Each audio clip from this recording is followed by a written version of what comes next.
Catch up on the hottest panels from Pulse 2026, the UK's leading conference for retail and e-com professionals. Whether you couldn't attend or had FOMO from sessions you missed on the day, there's no need to miss out on this amazing content. It's all available now on Inside Commerce. Dig in and enjoy. In this room, I'm excited to introduce the next session, which is Fashion Strategy in 2026, Brand Performance and Scale. Let's have a round of applause.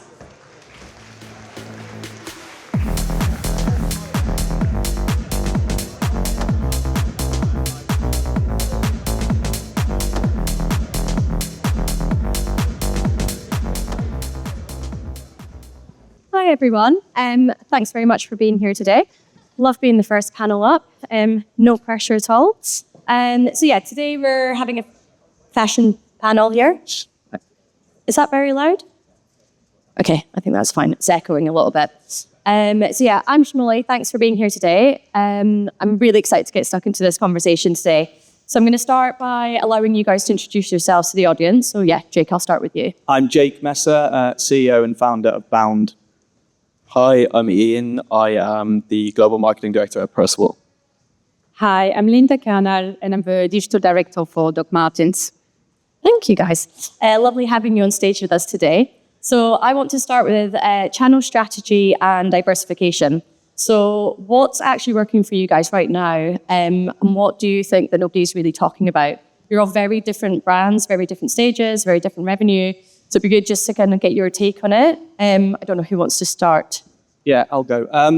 We've got a very sort of like classic mix for our channel strategy. So obviously Meta's at the top and then Google, we funnel down, but we've actually found really good success, which was unexpected from TikTok.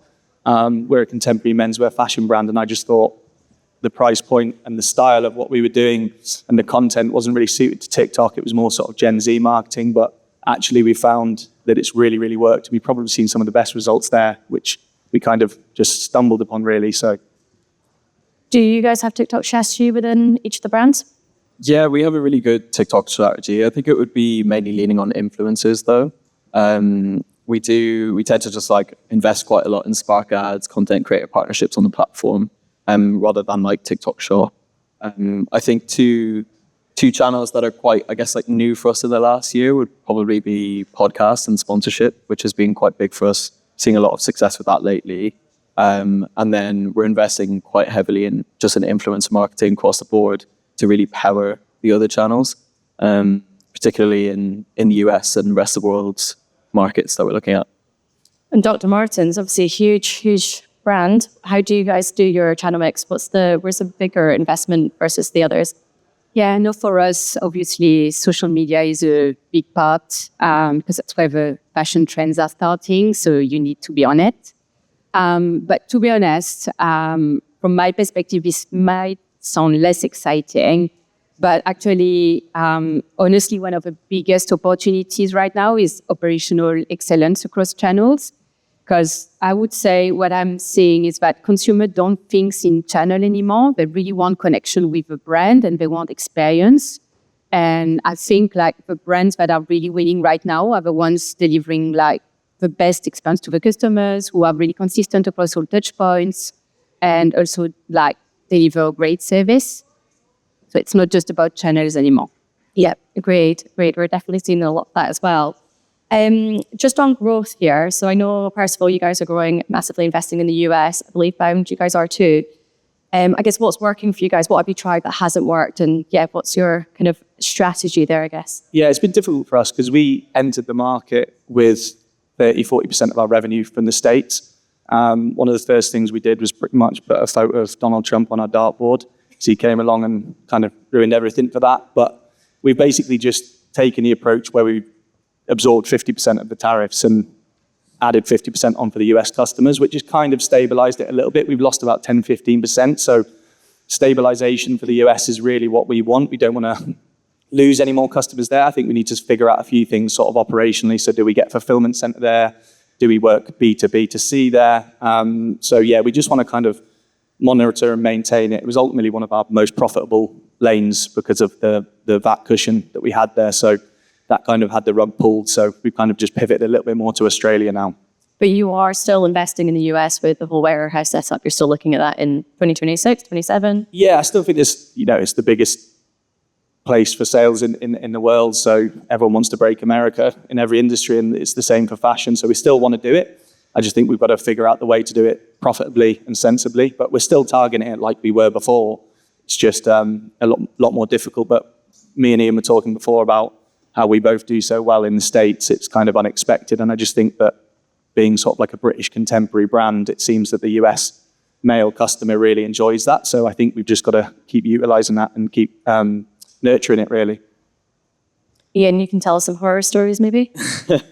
Yeah, I mean, the US is such a big chunk of our business. Last year, we obviously suffered quite a lot with the tariffs, and we've really bounced back this year based on all the hard work everyone's done internally to get it back up and running. The biggest thing for me, learnings-wise, though, with the US was just we were trying to do the whole country, and we were even just trying to do multi-state approach, and it just wasn't working.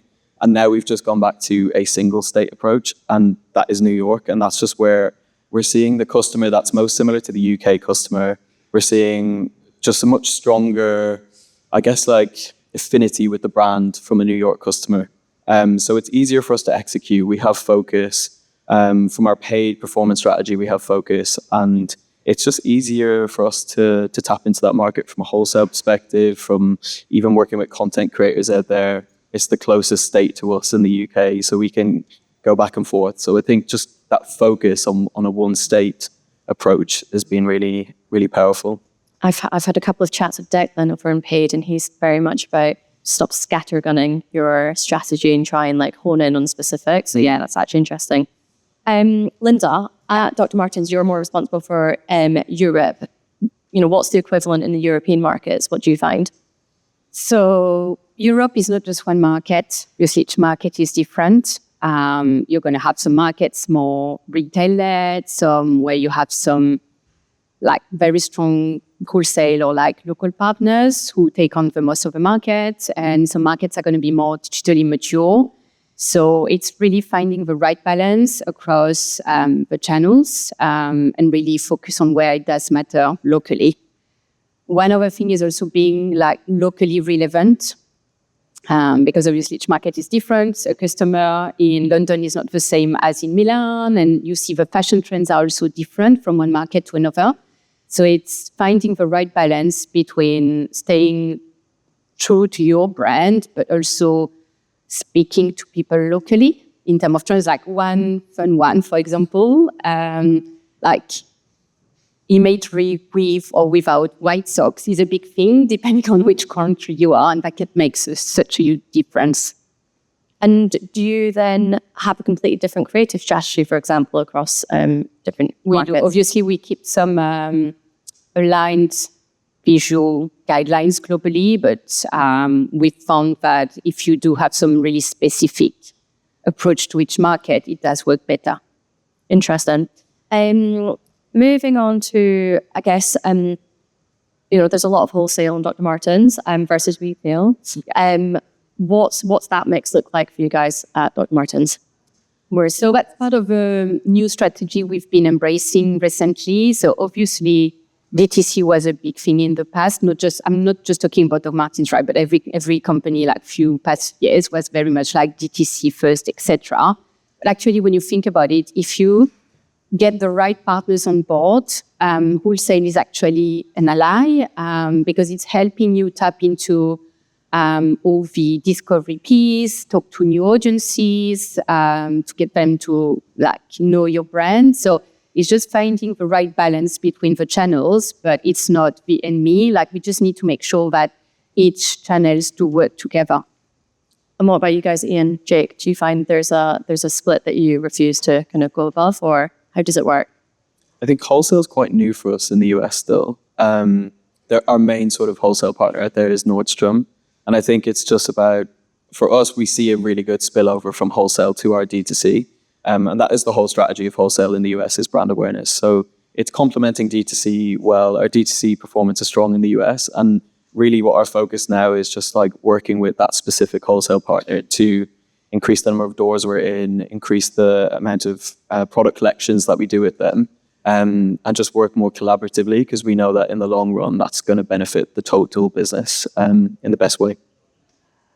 Yeah, I think I've never really pursued wholesale. We've always been so focused on D2C. So it's anything that's come wholesale has come organic, and they've kind of approached us. So Revolve was our biggest one in the States when they launched their menswear, which was huge for us. Obviously, the tariffs have kind of screwed that up again. So we kind of had to pivot, and we send everything direct from the factory to the US, which has now added time. So the buys are a lot smaller.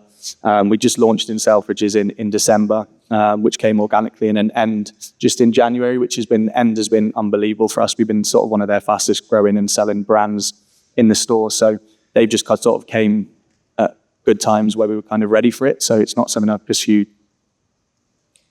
Right, so Jake, you're the founder of a pretty successful brand and making quite a bit of revenue in the short while that you've been around. Happy 8th birthday to Bound today, by the way. What do you think has contributed to that success? I think it's very true to say that it's be careful who you get into bed with. Literally, I think you need to really just have tight suppliers, tight agencies, and just nurture those relationships. I think that some of the biggest mistakes that I've made are where I've tried to pivot and pursue different sort of angles and different agencies and different suppliers, and that's where some of the biggest mistakes have come. Like, I'm working with the same suppliers that I started the brand with, and have slowly but surely added them on as they've gone on. And I just think that it's worthwhile just taking some time to really find them, go visit those factories, go meet everyone in person, make sure that you've got a proper rapport and a proper relationship there, and you really just get the right vibe with these people, and then build from then on. And I think working for people, longevity is everything to make success. I think if you're swapping, changing, restructuring, I think for me, that's always caused problems. And Ian, obviously, you guys have been around for maybe 5-6 years longer than these guys, and have been through all that as well yourselves. Is there anything that, you would think that has been like a big learning, I guess, from the start of Percival to where it is today? I think one thing which comes to mind is I've been at Percival for 4.5 years, and like at the beginning, we were so reliant on discounting strategy. And I feel like it was always just a knee-jerk reaction to go into sale based on trade. And I think a big learning for me is, I guess, like, it should have pushed back on that a lot firmer when I first joined the business, because ultimately that would have just protected greater profit in the long run. So I think like that was quite a big learning for us. And we're seeing the payoff now after completely pivoting the brand away from discounting. And just the overall perception of the brand, the overall conversion for the brand, I think is so much stronger now. We're in a much better place. And I just wish we had have made that decision sooner to really just like wean ourselves off. So that's been quite a big learning. Collaborations. I want to move on to collaborations because you all do it. I love collaborations. I think they're probably one of the unique things that brands can do to really kind of expose a new market or new audience, sorry. I want to start with you. We were speaking about collaborations yesterday, and your guys' ones are super organic. Do you want to talk? Yeah, so I'm probably one of the biggest Arctic Monkeys fans you'll find. And when I was packing orders sort of 2 years into launching the brand in 2021, we had an order from the drummer, which is Matt Helders. And I'd actually messaged him in 2019, just trying to work with him in some capacity because he's a really good film photographer and I'm into that as well. So when he bought the stuff 2 years later and tagged us in a story, he got that message 2 years later, then replied to it 2 years on and thought that I was a real weirdo and managed to reply to him in 2 seconds. But actually, it was just him accepting the message. And then that led to basically us doing a collaboration collection with him, which was the first one. And we went on tour and managed to get backstage with him in Japan the same night that me and my wife got engaged. And I flew out to LA and shot him there and went to some stupid parties. And basically, like, we talk a lot about ROAS and money and revenue and stuff like that. But obviously for me, that's something that is completely priceless. And it just literally came completely organically as he was a customer. So I would like to think that that was me and my personality coming out of the brand that then sort of manifested its way around into basically a dream collaboration. I can't really go anywhere from that. So you peaked. Ian, Percival, and then Dr. Martens, obviously there's like some huge collaborations in there. How does it start? I guess at kind of like slightly bigger brands, and then Dr. Martens especially, I assume there's a lot of legal that goes behind all that work. So yeah, I'll let you start, maybe Ian, and then Linda, if you jump in. Yeah, I feel like Percival used to be really known for its collaborations. So we've done so many now with the likes of Champion, Guinness, Jameson, everyone, Umbro. So we've experimented quite a lot with collaborations. I think we have pulled that back, and we're really refining our strategy to collaborators that we're going to see mutual growth from, and that makes sense for the customer. I think previously we were guilty of just like doing it for the sake of it. And it would bring you in this influx of one-time customers that you would then never see again. And obviously that it's a lot of work that goes into them. So we need to make sure that the collaboration is going to yield longer-term lifetime value, and that customer will then shop from Percival. So a lot of our focus has been on refining the collaborations and building the mainline brand alongside them. So for us, collabs is a big thing. We've had very successful collabs with different designers, different brands in the past, and we are still continuing doing it because it's part of our DNA. I think one of the things we're really refocusing on, because everyone's doing collab today, is really focusing on collabs that do make sense and resonate from like cultural relevance and really align with our DNA and values from a brand perspective. So I think it's more around the less is more and amplify them as much as we can. So we have really cool stuff coming this year, really, really new. It's not just like the collabs we do every year. I've just got nervous because I've looked at the time and we have 0 time left. So I'm going to ask my last question quickly around stores specifically. I knew this would happen. I know DM have just opened a concept store. Do you want to maybe talk around like how that, where that, came from? And Bound, I know, Jake, you guys are opening your first store. Maybe talk about quickly around when that store is opening, what the concept is behind it. Yeah, so literally just got the keys on Friday for a store in Manchester. So it's a 9-month concept pop-up, which is on Thomas Street, which is, I'm sure everyone probably been to Manchester. It's just down where the legendary Oi Polloi was, which is no longer there. But Manchester's really lacked retail. You've only really got a Carhartt store, a Fred Perry store, and Note, which is a skate shop in that area.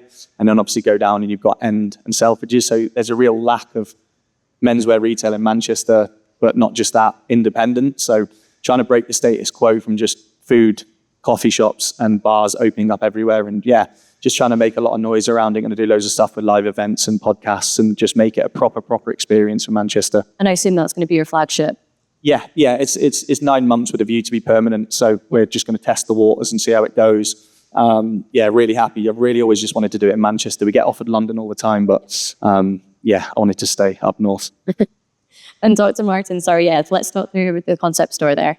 Yeah, so we just opened our first ever Beacon store end of last year in Broad Street in the heart of Soho. And that's kind of a new type of store for us. It's more like immersive. You have new services, like you can come and you can repair your boots or shoes. You can... I feel like there's an expectation to have something more than just a store now. Yeah, totally. It's like really about delivering an experience. And I think that's what's important, especially for brands and iconic brands, is like connecting with the customers. And it's not just about transactional in stores. It's like really about like the experience, getting the community together. So in our space, so obviously you do have the collections. We have some specific product lines. There's a coffee shop because people get together. There's an opportunity to host parties. Yeah. We also have a corner where we do welcome some young brands to come for a few months and present their products. So yeah, it's really more considered as a community space rather than just a store. So it's really the immersion. I think that's really important for brands because retail is more than ever important. Yeah, I agree. And I think Percival, you guys are very loud about that. And I think it's very intentional. And you can definitely feel that community kind of spirit, I guess, inside all of your stores as well. I've got 1 second left before I get shouted at. So round of applause to these guys. Definitely find them across the venue if you need to speak to them more. Thank you all.